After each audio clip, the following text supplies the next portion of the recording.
Polar bears are increasingly facing starvation as the climate warms and could be extinct by the end of the century.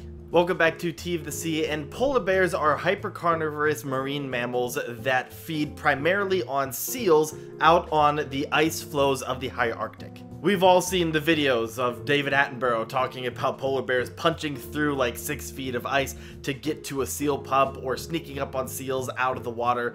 That is how they survive. Their lifestyle revolves around ice, and if there is not a lot of ice in their environment, then they tend to not do very well. And with the planet continually warming due to the climate crisis that we are experiencing, polar bears are increasingly at risk. A new study authored by Charles Robbins from the Washington State University Bear Center highlights the struggles that these bears are facing. The study focused on 20 bears in Manitoba, where, since 1979 to 2015, the ice-free period has increased by around 3 weeks. The study itself took about 3 years, from August of 2019 to September of 2022, with each of the 20 bears being tracked for around 19 to 23 days. Each of the bears had blood samples taken, their weight was taken, and they were each fitted with a GPS tracking collar with a camera attachment. The bears adopted a couple different strategies as they waited for the ice to return so they could go back out and hunt seals again. Some of the bears effectively rested. They didn't really do a whole lot, they just kind of conserved their energy as they waited, but most of the bears ended up traveling looking for food.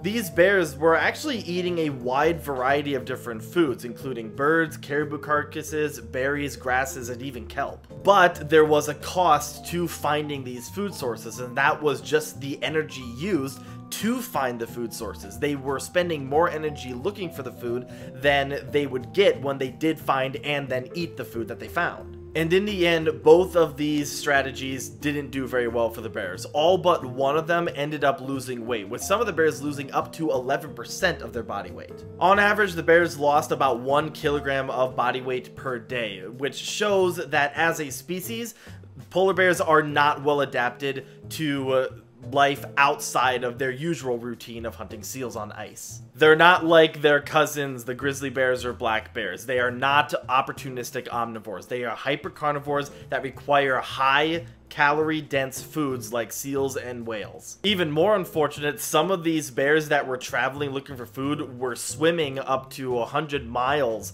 to find food, and some of them actually found carcasses on the water, including a seal and a beluga whale carcass. But none of them were able to feed from these carcasses in the water, and they never got the carcasses to any sort of dry ground or an iceberg to feed on, which suggests that polar bears are not able to feed while swimming. This study comes 3 years after a previous study suggested that under a business-as-usual emission scenario, polar bears will only be found in the Queen Elizabeth Islands by 2080 and likely will be completely extinct by the end of the century. So unless Arctic ice comes back in force and maintains historical precedent, this iconic species will start starving and will go extinct. And we, as a species, will be directly responsible for the mass extinction of not just polar bears, but countless other species that are facing this ever-growing climate threat.